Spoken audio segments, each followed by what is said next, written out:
Stiffness के किसके बराबर होता है? तो एफ अपन डेल्टा के बराबर होता है। इसेंट्रिक लोड कॉलम में बेंडिंग स्ट्रेस क्या होता है? तो पी अपन ए प्लस माइनस एम वाई अपन आई। कंबाइंड स्ट्रेस फेलर थ्योरी किस पर लागू होता है? तो ये हमारा यूनिएक्सियल और बाईएक्सियल ट्राईएक्सियल इन सभी पे लागू होता है। स्ट्रेस कंट्रैक्शन फैक्टर के टी बराबर क्या होता है? तो सिग्मा मैक्स अपन डेल्टा नॉमिनल होता है। Delta M x upon delta nominal होता है। स्ट्रेस कंट्रैक्शन फैक्टर के टी के बराबर। प्रिंसिपल स्ट्रेस एंगल किसके बराबर होता है? tan 2 theta equal to 2 tau tau x y अपन sigma x minus sigma y होता है। शियर फोर्स जीरो होने पर क्या होता है? तब बेंडिंग मोमेंट मैक्सिमम हो जाता है। सिग्मा एम वाई अपन आई किसके लिए मान होता है? तो इलास्टिक बेंडिंग के लिए मान होता है। इम्पैक्ट फैक्टर किसके बराबर होता है? तो इम्पैक्ट लोड अपन स्टैटिक लोड के बराबर होता है। टॉर्सनल इक्वेशन में जे किसका ना है? तो पोलर मोमेंट ऑफ इनर्शिया होता है जे। परमिसिबल स्ट्रेस किसके बराबर होता है? तो अल्टीमेट से अपन एफ ओ एस हो जाता है। फैक्टर ऑफ सेफ्टी है ये। Slope constant C1 determined by boundary condition. Proof resilience किसका मापक है? तो हमारा इलास्टिक स्ट्रेस एनर्जी का मापक है। थर्मल स्ट्रेस किसके प्रोपोर्शनल होता है? तो इलास्टिक मॉडुलस के प्रोपोर्शनल होता है। कास्ट आयरन किस प्रकार का मटेरियल होता है? तो ब्रिटल होता है। Shear stress maximum in rectangular beam तो न्यूट्रल एक्सिस पे होता है। बेंडिंग स्ट्रेस किसके प्रोपोर्शनल होता है? तो वाई के प्रोपोर्शनल होता है। शियर स्ट्रेन सिंबल क्या होता है? तो गामा, ये हमारा गामा है, गामा होता है। स्ट्रेन रोसेट किसके लिए होता है? तो स्ट्रेन मेजरमेंट के लिए होता है। पॉइजन इफेक्ट सबसे अधिक किसमें होता है? तो रबड़ में होता है। मॉडुलस ऑफ इलास्टिसिटी किस पर निर्भर करता है? तो मटेरियल पर निर्भर करता है। फटीग फेलर किसके कारण होता है? तो रिपीटेड लोड के कारण होता है। क्रीप किस में होता है? तो हमारा हाई टेम्परेचर में होता है। स्टैटिकली इंटरमीडिएट स्ट्रक्चर में स्ट्रेस किससे निकलते हैं? तो हमारा कंपैक्टिबिलिटी प्लस इक्विलिब्रियम से निकलते हैं। प्रिंसिपल स्ट्रेन किसके बराबर होता है? तो मैक्सिमम नॉर्मल स्ट्रेन के बराबर होता है। यहाँ प्रिंसिपल पूछ रहा है स्ट्रेन बराबर क्या होता है? तो मैक्सिमम नॉर्मल स्ट्रेन होता है। कॉलम का स्लेंडरनेस रेशियो क्या होता है? तो ये L अपन R होता है। Buckling load inversely proportional to क्या होता है? तो L पावर 4 होता है। शियर मॉडुलस इंक्रीज वेन तो म्यू डिक्रीज हो जाता है। कर्वेचर बराबर क्या होता है? तो M अपन ई आई होता है। प्लास्टिक मूवमेंट किसका प्रतिनिधित्व करता है? तो कोलैप्स लोड का। मोहर सर्कल का रेडियस किसके बराबर होता है? तो सिग्मा 1 माइनस सिग्मा 2 अपन 2 होता है। Equivalent modulus of string in series पूछ रहा है तो क्या हो जाएगा? 1/k equal to 1/k1 plus 1/k2। ये हमारा ऑप्शन बी सही हो जाएगा। कंपाउंड बार में स्ट्रेस डिस्ट्रीब्यूशन किस पर निर्भर करता है? तो मटेरियल प्रॉपर्टीज पे डिपेंड करता है। स्लोप बराबर क्या स्लोप बराबर dy/dx का अधिकतम मान कहाँ होता है? तो इसका अधिकतम मान हमारा बेंडिंग मोमेंट जहाँ मैक्स होता है। डिफ्लेक्शन बराबर क्या होता है? समेशन स्लोप dx होता है।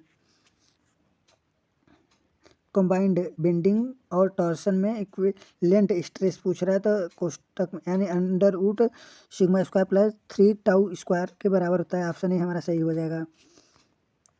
वन मिसेज बात करता है ट्राई एक्सियल स्ट्रेस में कितनी प्रिंसिपल स्ट्रेस होती हैं? तो 3 होते हैं। इम्पैक्ट लोडिंग में स्ट्रेस क्या है? तो स्टैटिक से बहुत अधिक। थिक सिलेंडर में स्ट्रेस डिस्ट्रीब्यूशन कैसा होता है? तो हाइपर पैराबोलिक होता है। Hyper parabolic. Shear first diagram का स्लोप किसके बराबर होता है? तो लोड इंटेंसिटी के बराबर होता है। बेंडिंग मोमेंट डायग्राम का स्लोप किसके बराबर होता है? तो शियर फोर्स के बराबर होता है। प्रिंसिपल प्लेन पर शियर स्ट्रेस कैसा होता है? तो 0 होता है। प्लेन स्ट्रेस कंडीशन किसके लिए होता है? थिन प्लेट के लिए होता है। थर्मल स्ट्रेन किसके बराबर होता है? तो फ्री एक्सपेंशन के बराबर होता है। हुप स्ट्रेस किसमें होती है? तो सिलेंडर में होती है। कैंटिलीवर पर पॉइंट लोड इंड पर हो तो डिफ्लेक्शन किसके प्रोपोर्शनल होता है? तो L/4 के प्रोपोर्शनल होता है। Shear stress distribution rectangular beam में कैसा होता है? तो पैराबोलिक होता है। टॉर्सनल रिजिडिटी किसके बराबर होता है? तो जे के बराबर होता है। फेलर थ्योरी जिसमें शियर स्ट्रेस मुख्य कारण होता है तो क्या होता है? गसेट ट्रेस्का हो जाता है। Option B. Maximum distortion energy theory क्या है, मैक्सिमम टॉर्सन एनर्जी हमारा 1 मीसेस हो जाता है, ऑप्शन बी सही है। बीम में डिफ्लेक्शन अधिकतम कहाँ होता है, तो सेंटर पे होता है। शियर सेंटर किससे रोकता है, तो हमारा शियर सेंटर ट्विस्ट को रोकता है। स्ट्रेन हार्डनिंग किस चरण में होता है, तो प्लास्टिक में होता है। मॉडुलस ऑफ टफनेस सबसे अधिक किस में होता है, तो माइल्ड स्टील में होता है। मॉडुलस ऑफ रिलीजियंस क्या होता है, तो हमारा ये होता है half into stress into strain यानी इलास्टिक लिमिट तक। मोमेंट ऑफ इनर्शिया किसके विरुद्ध होता है, तो बेंडिंग के विरुद्ध होता है। आई बीम का अधिकतम बेंडिंग स्ट्रेस किस फाइबर पर होता है, तो स्ट्रीम टॉप और बॉटम में होता है।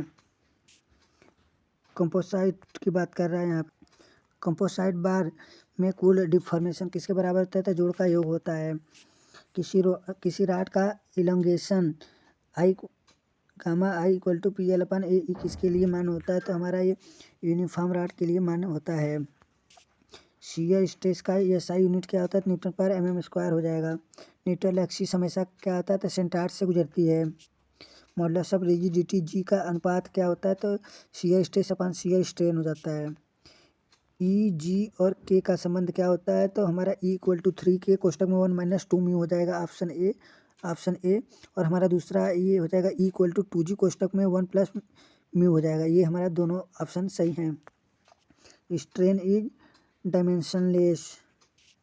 मैक्सिमम शियर स्ट्रेस किसके बराबर होता है, तो सिग्मा 1 - सिग्मा 2/2 के बराबर होता है maximum shear stress.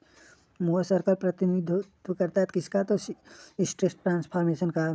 Factor of safety F S किसके बराबर होता है, तो अल्टीमेट लोड अपान वर्किंग लोड के बराबर होता है। प्लास्टिक डिफॉर्मेशन किस कारण होता है, तो हमारा इरिवर्सिबल स्ट्रेन के कारण होता है, इरिवर्सिबल स्ट्रेन के कारण। आइलर बकलिंग लोड पीसीआर किसके समेशन होता है, तो 1/L⁴ के बराबर होता है। किसी कॉलम के इफेक्टिव लेंथ एल ई किसके समानुपाती होता है, तो इंड कंडीशन के समानुपाती होता है। प्रिंसिपल स्ट्रेस कितनी हो सकती है, तो 3 हो सकती है। बेंडिंग मोमेंट का अधिकतम मान कहाँ होता है, तो जहाँ पे शियर फोर्स 0 होता है। Torsion equation T/J = τ/r = g θ/L किसके लिए मान्य होता है, तो हमारा सर्कुलर शाफ्ट के लिए मान्य होता है, ऑप्शन बी सही होगा। स्ट्रेन एनर्जी यू किसके बराबर होता है, तो half stress into strain into volume के बराबर होता है, ऑप्शन बी ए सही हो जाएगा, ऑप्शन ए। बल्क मॉडुलस के किसके बराबर होता है, तो volumetric stress upon volumetric strain के बराबर होता है। यदि किसी बीम में न्यूट्रल एक्सिस पर तनाव कितना होगा, तो किसी बीम के न्यूट्रल एक्सिस पर तनाव हमारा 0 होता है। शियर फोर्स का अधिकतम मान किस स्थान पर होता है, तो सपोर्ट पे अधिक होता है। यदि किसी छड़ का लंबाई दोगुनी कर दी जाए और उसका क्षेत्रफल आधा कर दिया जाए, तो उस पर तनाव का क्या प्रभाव पड़ता है, तो तनाव समान ही रहता है। यंग मॉडुलस का एसआई मात्रक क्या होता है, तो न्यूटन पर एमएम स्क्वायर होता है। पॉइजन रेशियो का सामान्य मान स्टील के लिए कितना होता है, 0.3 होता है।